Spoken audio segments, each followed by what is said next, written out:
मित्रांनो, आजचा टॉपिक आहे आपल्याकडे मुंबई महाराष्ट्रामध्ये अल्पवयीन मुली जे बेपत्ता झाल्यात त्यांचा तपास, पालक, शाळा आणि सुरक्षितेचे उपाय. मुंबई आणि महाराष्ट्रासारखा विकसित राज्यांमध्ये दरवर्षी अनेक अल्पवयीन मुली बेपत्ता होतात. काही सापडतात, काही प्रकरणे वर्षानुवर्ष रेंगलत राहतात आणि काही फक्त आकड्यांमध्येच राहून जातात. हा फक्त गुन्ह्याचा प्रश्न नाही, हा कदाचित संपूर्ण यंत्रणा, कुटुंब, शाळा आणि समाज यांचा एकत्र अपयश असू शकतो. ओके, आज आपण बोलणार आहोत तपासाची दिशा, पालकांची जबाबदारी, शैक्षणिक संस्थांची भूमिका आणि विद्यार्थ्यांसाठी आवश्यक खबरदारी. चला, तपासाची रूपरेषा पाहूया. सिस्टमने काय करायला हवं. पहिल्या 24 तासांचे महत्त्व.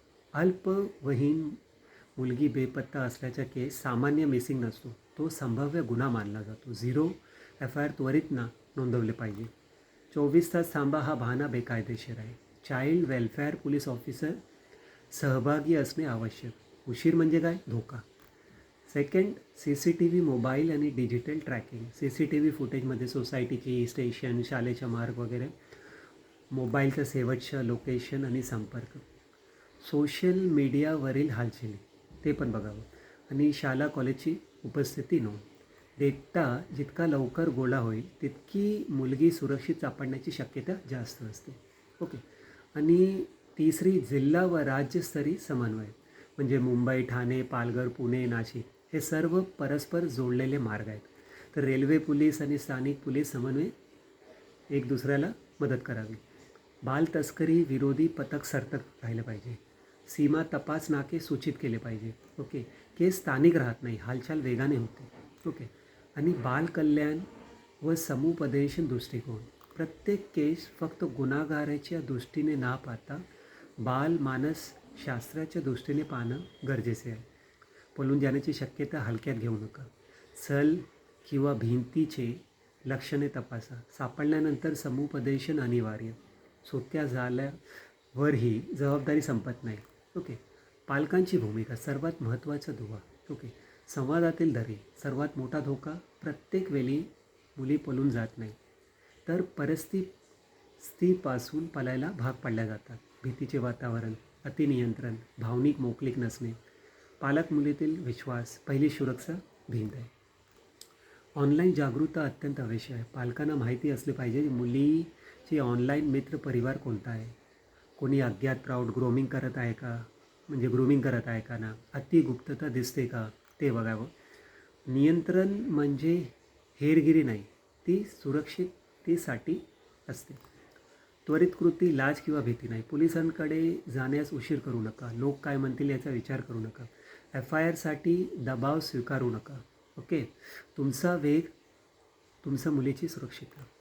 आणि शाळा आणि कॉलेज यांचं काय रोल असेल? सुरक्षित जागा की फक्त औपचारिक? उपस्थिती व वर्तन निरीक्षण. अचानक गैरहजेरी, वर्तनात बदल, एकटेपणा किंवा चिंता. शिक्षण फक्त अभ्यासासाठी नसतात, ते पहिला इशारा प्रणालीही असतात. ओके.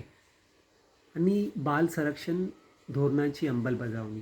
पॉस आणि पॉस्को, जनजागृती सूत्रे. अंतर्गत तक्रार निवारण यंत्रणा बरोबर असली पाहिजे.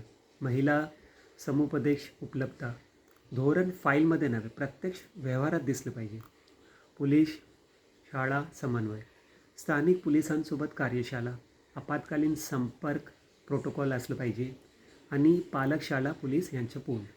म्हणजे शिक्षण म्हणजे फक्त पदवी नाही, तर सुरक्षिततेची संस्कृतीही आहे. ओके. विद्यार्थ्यांसाठी खबरदारीचे उपाय काय असले पाहिजे? तुमचं अंतःप्रेरणावर विश्वास ठेवा. जर कुणी अस्वस्थ वाटत असेल, ऑनलाईन असो ऑफलाईन, त्याकडे दुर्लक्ष करू नका. अंतःप्रेरणा अनेकदा पहिला इशारा असतो, म्हणजे गट फिलिंग्स वगैरे. ऑनलाईन सुरक्षितेचं म्हणजे खरी सुरक्षितता. अज्ञात फ्रेंड रिक्वेस्ट आलं, वैयक्तिक फोटो शेअर करू नका. सतत लोकेशन लाईव्ह ठेवणे आवश्यक नाही. डिजिटल जगाचे धोके खऱ्या जगापर्यंत पोहोचतात. ओके. आपत्कालीन तयारी. विश्वास आहे संपर्क स्पीड डायलवर ठेवा. म्हणजे तुमचे जे ट्रस्टेड कॉन्टॅक्ट्स आहेत ते स्पीड डायलवर ठेवा. लोकेशन शेअरिंग सुरू ठेवा. आपत्कालीन हेल्पलाईन लक्षात ठेवा. मदत मागणे ही कमजोरी नाही, ही ताकद आहे.